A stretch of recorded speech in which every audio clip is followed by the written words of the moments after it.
When Serenity returned to her office, her secretary reminded her once more about the unexpected visitor. The woman, known only as Miss Du, seemed far from ordinary. She had refused to disclose where she came from or what her purpose was, which only fueled Elisa Stone's suspicions that she might be a love rival. After all, Zachary York was an exceptional man, admired by many, and it was never unusual for women to appear in hopes of winning his attention. However, Serenity carried no sense of anxiety. She had long accepted that admirers would always surround her husband. Even as years passed, she believed there would still be women drawn to him. Yet, this never unsettled her. Instead, she found comfort in it, even happiness, knowing that the man so many admired had chosen to love her wholeheartedly. His devotion was her greatest blessing, and that security allowed her to remain calm no matter who appeared at her door. With her secretary at her side, she entered the VIP room. There, seated elegantly on the sofa, was a strikingly beautiful young woman.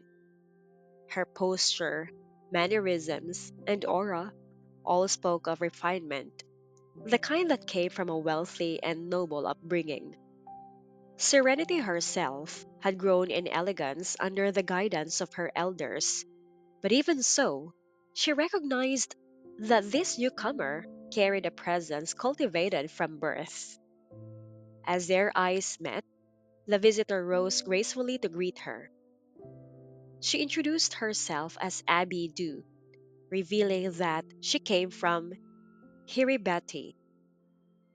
Serenity had never heard of her before, nor did the name spark any recognition.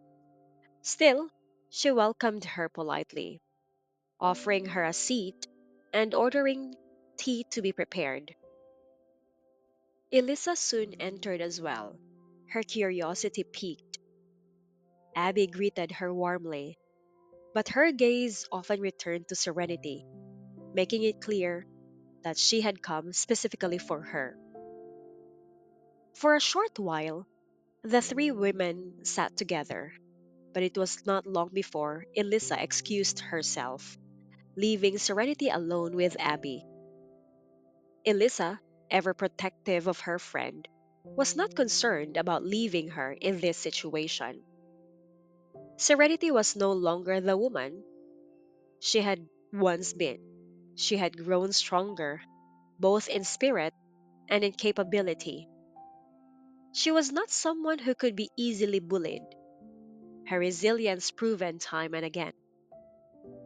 With the tea now served, Serenity turned her full attention to Abby. The young woman's composure wavered, and a faint blush rose to her cheeks as she admitted the reason for her visit. She claimed she only wished to meet Serenity and become acquainted with her. Serenity was puzzled at first. She was not a celebrity, nor someone who drew followers or fans. Why would this refined young woman seek her out just to make her acquaintance? But as she studied Abby more closely, a realization began to form. The slight nervousness, the flush in her cheeks, the unspoken weight in her eyes, it all pointed toward one thing. Serenity suddenly understood the true reason behind this visit.